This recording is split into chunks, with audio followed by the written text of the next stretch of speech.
So I'm going to be reading through Parshas Korach, and because my Hebrew is lacking, um, I'm not going to record and put out there any of my possible misenunciations of Hebrew. I will say that there are plenty of very, very high quality, great resources out there.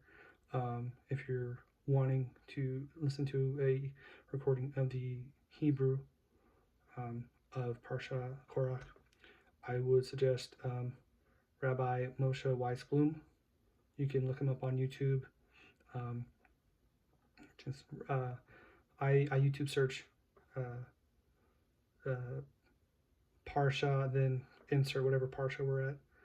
Hebrew reading Rabbi Moshe Weisblum, and Rabbi Moshe Weisblum has been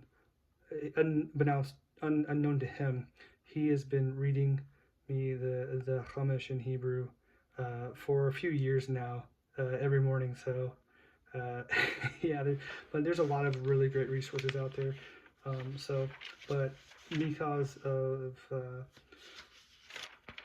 my lacking in that department, I'm not going to record the Hebrew, the reading Hebrew of it. I'm just going to record the reading of it in English, and I'm going to go ahead and read through the entire Parsha, because it really, going through some of the Ramban commentary, a lot of the commentary so far, like on like the first sections of it, like, you know, the Sunday section, Monday section, or like, you know, I read the Aliyot as if, you know, days. So like going through like Shani and Shlishi, the commentaries on it really lean towards the conclusion of the Parsha, like, quite a bit. So yeah, I'm just going to go ahead and read the Parsha in entirety. And yeah, so here we go. You gotta stick around for the ending, because it looks pretty bleak at first, to say the least. And this is far and away one of the most, in my opinion, one of the most terrifying Parshas.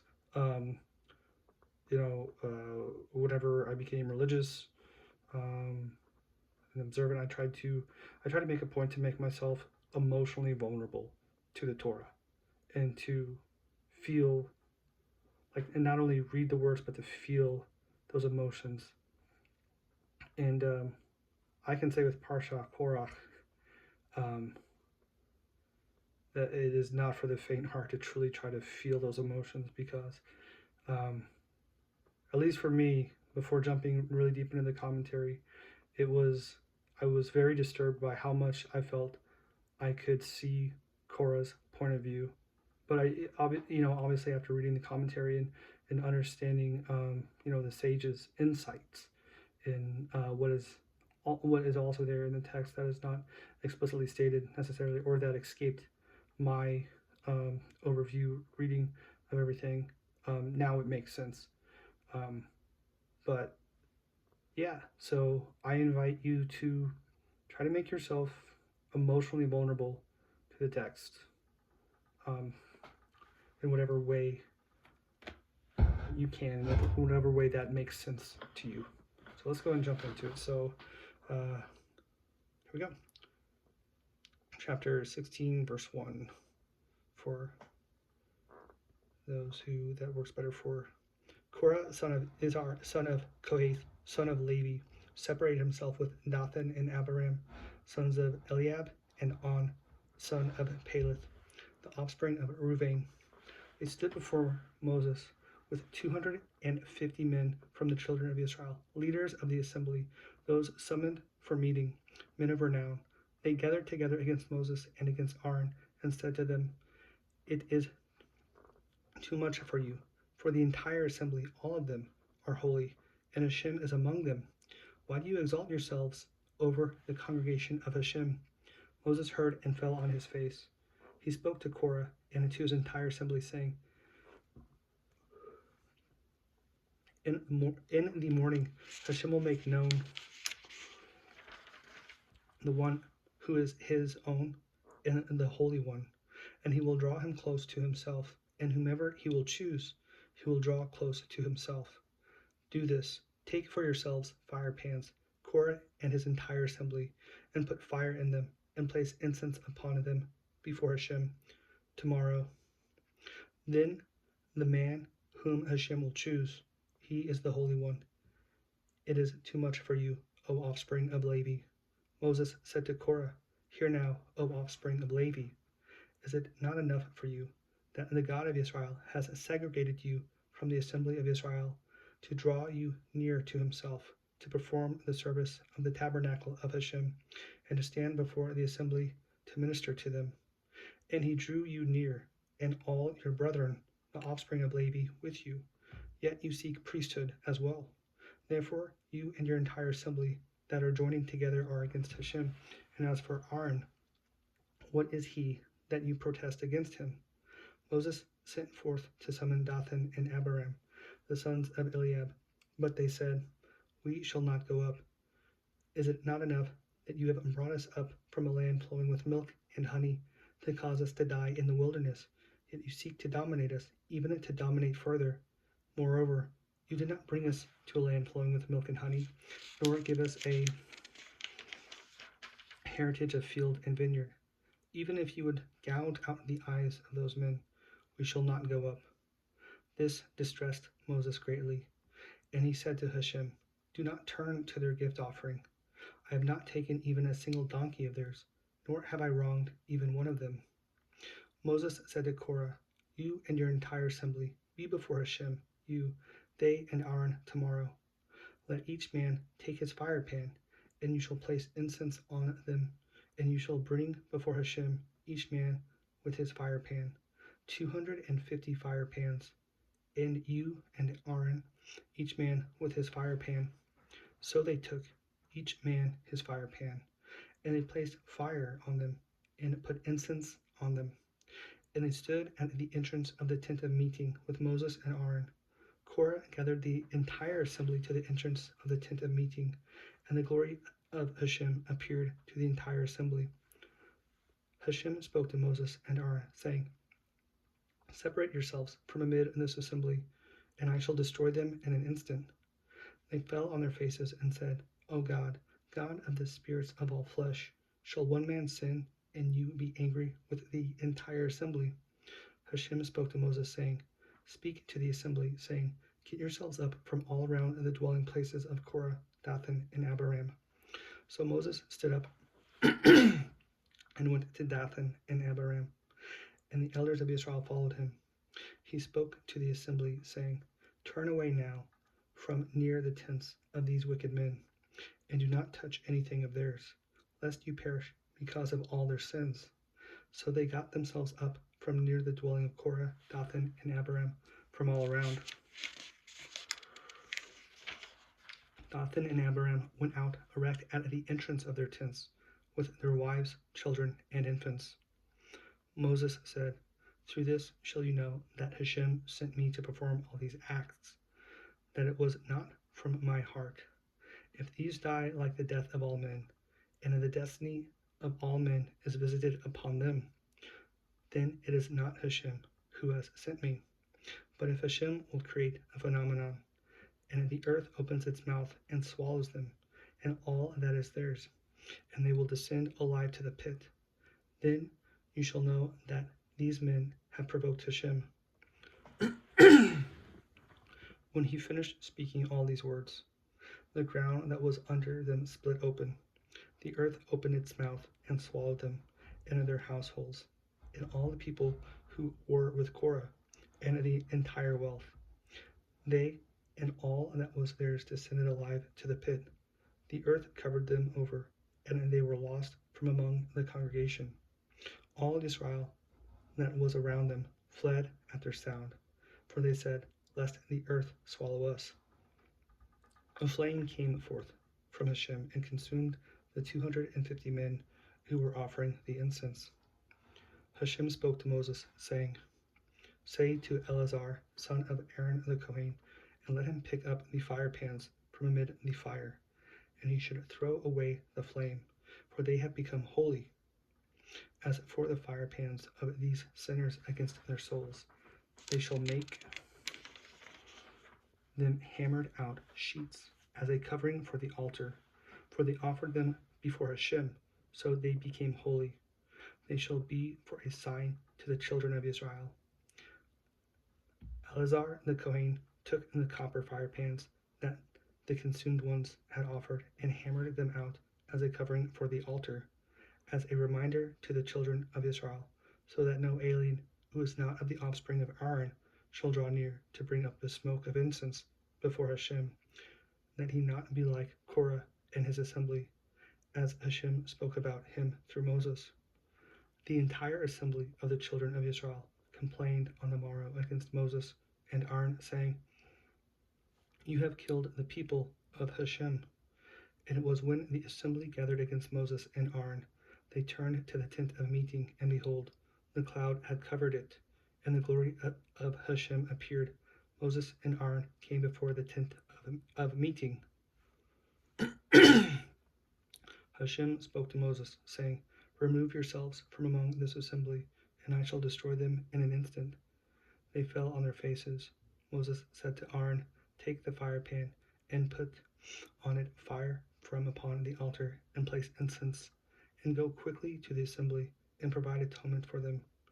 For the fury has gone out from the presence of Hashem. The plague has begun." Aaron took as Moses had spoken, and ran to the midst of the congregation, and behold, the plague had begun among the people. He placed the incense and provided atonement for the people. He stood between the dead and the living, and the plague was checked. Those who died in the plague were 14,700, aside from those who died because of the affair of Korah. Aaron returned to Moses at the entrance of the tent of assembly, and the plague had been checked. Hashem spoke to Moses, saying, "Speak to the children of Israel, and take from them one staff for each father's house, from all their leaders according to their father's house, 12 staffs. Each man's name shall you inscribe on his staff, and the name of Aaron shall you inscribe on the staff of Levi, for there shall be one staff for the head of their father's house. You shall lay them in the tent of meeting before the testimony, where I meet with you. It shall be that the man whom I shall choose, his staff will blossom. Thus I shall cause to subside from upon me the complaints of the children of Israel, which they complain against you." Moses spoke to the children of Israel, and all their leaders gave him a staff for each leader, according to their father's house, 12 staffs. And Aaron's staff was among their staffs. Moses laid the staffs before Hashem in the tent of the testimony.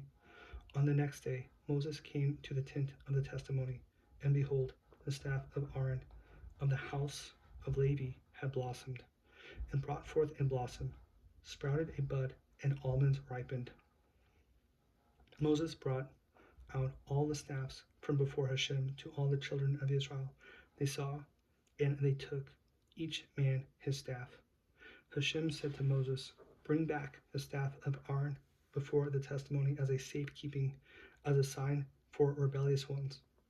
Let their complaints cease from me, that they not die." Moses did as Hashem had commanded him, so he did. The children of Israel said to Moses, saying, "Behold, we perish, we are lost, we are all lost. Everyone who approaches closer to the tabernacle of Hashem will die. Will we ever stop perishing?"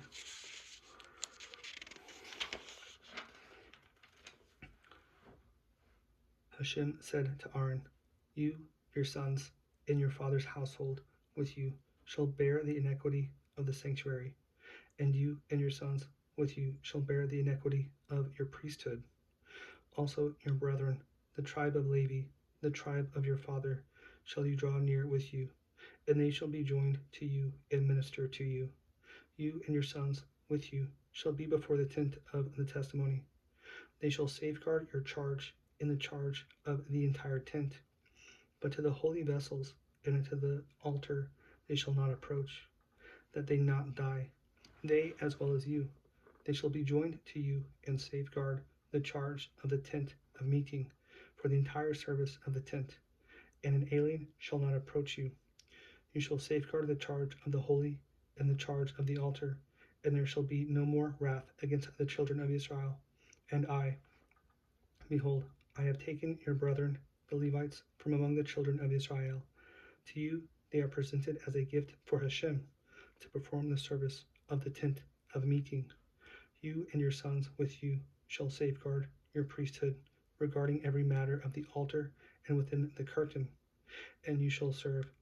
I have presented your priesthood as a service that is a gift, and any alien who approaches shall die. Hashem spoke to Aaron, and I, behold, I have given you the safeguard of my heave offerings, of all the sanctities of the children of Israel. I have given them to you for distinction, and to your sons as an eternal portion. This shall be yours from the most holy, from the fire, their every offering, their every meal offering, their every sin offering, their every guilt offering, that which they return to me as most holy, it shall be yours and your sons.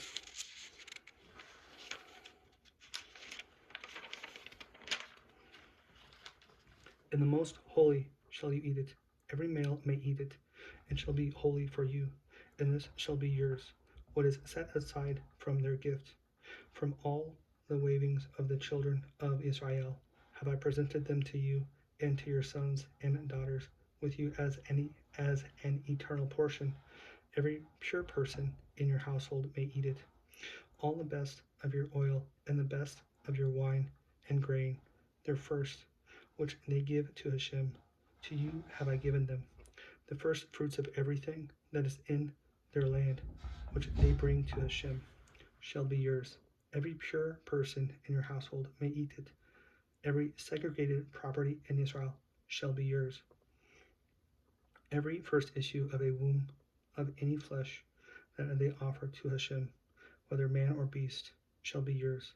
But you shall surely redeem the firstborn of man, and the firstborn of an impure beast shall you redeem. Those that are to be redeemed from 1 month shall you redeem according to the valuation, 5 silver shekels by the sacred shekel. It is 20 gira. But the firstborn of an ox, or the firstborn of a sheep, or the firstborn of a goat, you shall not redeem. They are holy.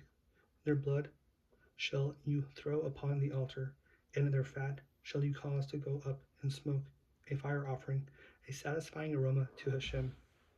Their flesh shall be yours, like the breast of the waving, and the right thigh shall it be yours.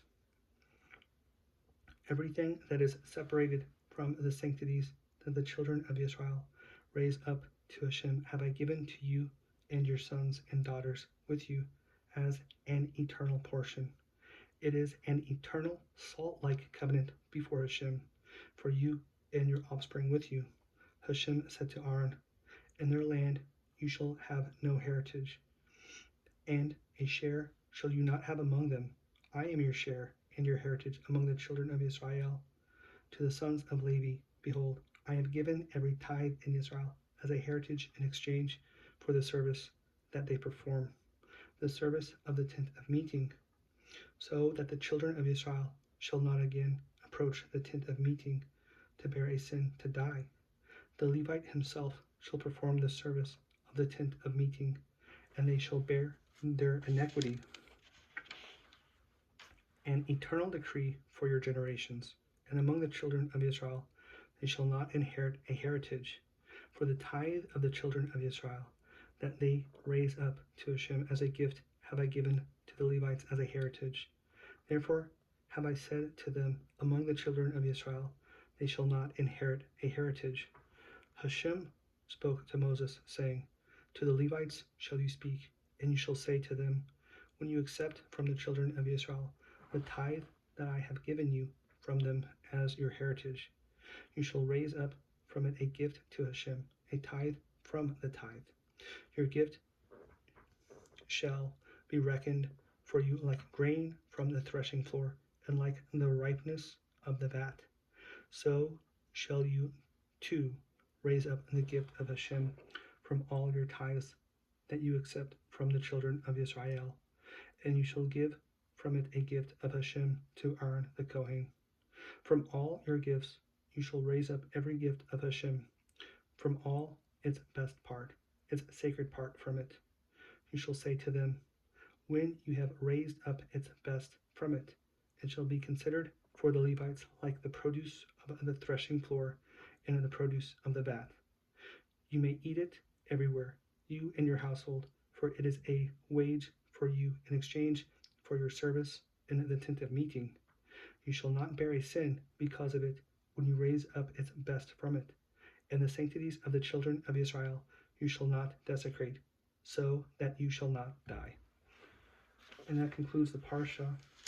So, just to clarify how I mentioned earlier that it was alarming to me how I felt that I at least understood Korah's initial reasoning for the statements that he made. It's best that I specify that in reading this, just prior to this, the Parsha, we've seen that Yithro made the suggestion to Moshe that he delegate out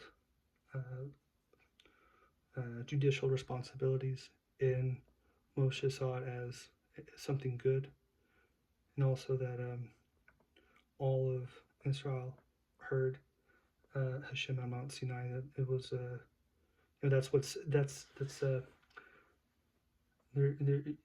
so it's a very unique mathematical theory of it's based around actually this mathematical theory is based around if a lie will be able to be kept or not, if a conspiracy can be kept and pushed forward or not. And essentially what it states, without getting too far into it, is that the more people who know that the initial claim is false, the more people who know that information, the likelihood of it being made public and known to everyone increases. Like it just ramps way up. Like once you get past 3 or 4, it just ramps up to like almost like a certainty that it's going to leak out and the truth will get out. And this plays out more like in like political aspects and political science and all that. But we also see like in religion, and this point was made by a rabbi that I saw his video on YouTube. I can't remember. I think his name was Rabbi Kelman, and I could be wrong with that. But he made this point and made this statement that when applied to religions, we see that most religions start off with very few people witnessing like the actual moment of revelation, right? And then one person saying, I saw this or I heard this, and telling it to other people. And the one person who knows that it might have been phony, right? That they might have just made it all up. There's just one person. So he's got a pretty good shot. So in other words, those religions that start off with that format have had a decent run at making it, because as you can see why in the mathematical formula. But what's different is that the sheer number of people that Torah was revealed to at Mount Sinai, as Hashem, descended upon the mountain and spoke the 10 utterances, is so huge that if it were to be a lie, if it were to be fabricated, the probability of it being discovered and known and like moved on from, because it was like acknowledged as a lie, would be like just right at like almost like 100%, because like the amount of people who witnessed it. But since that many people, if that many people witnessed it or alleged witnessed it, but it were to be fake, then, and those people know that's fake, the likelihood of it being eventually discovered by all as fake would just be almost a certainty, like almost a statistical certainty of almost like 100%, really. But the fact that there's that many people and they all attest to the same thing, those also not even just the physical bodies of the Israelites there, um, but also the souls of all Jews there.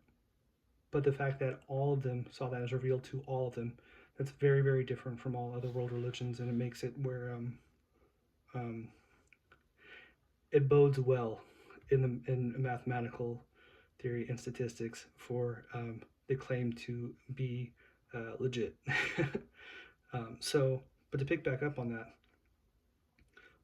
Korah making the point of they all heard, essentially all Israel heard the voice of Hashem, and also um, every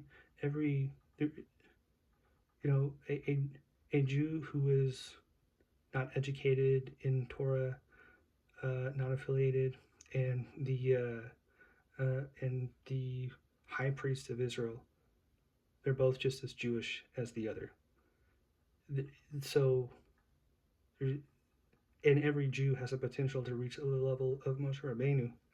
So these were like issues that I had that I thought Korah was initially making a statement in regards to. However, after reading the Chumash commentary, which I'm not sure how the copyright works on the commentary for the Stone Edition Chumash, so I'm going to avoid possibly infringing upon that and just saying, read the Chumash commentary, learn from the sages, learn, read, turn it over, because there's more and more and more, that it is well laid out and it makes sense, and how you can see that was, I saw after reading that was not Korah's perspective. Korah did not have good intentions. It was a attempt at a power grab, and which was like very tough for me to make sense of at first, because it introduces Korah, son of Izhar, son of Kohath. So Kohath, those are Kohathites. They carry the they carry the altar, like they are, that is honor guard within the Levites, like that is which, by the way, if you are a Kohen or if you're related to a Kohen, then you can trace your heritage back all the way to Kohath. You can say they relate to Kohath. Kind of interesting, because all Kohanim are related to Aaron HaKohen. Aaron HaKohen's from the family of Kohath, the tribe of Levi. There you go. But so you're related to Moses. So, which I'm not a Kohen, but I have family who were Kohanim, so I can say that I'm related to that whole, to the family of Kohath and all that. So, but so that, and saying that, I don't think big lesson to learn from Korah. Don't be like arrogant with it, but just be able to see yourself in the situation and to be vulnerable to it. But that being said, read the commentary. So yeah, and this is a kind of unique Parsha for me, because this was the Parsha that I got my first Aliyah on. So yeah, I hope you enjoyed this, and take care, be blessed, be awesome.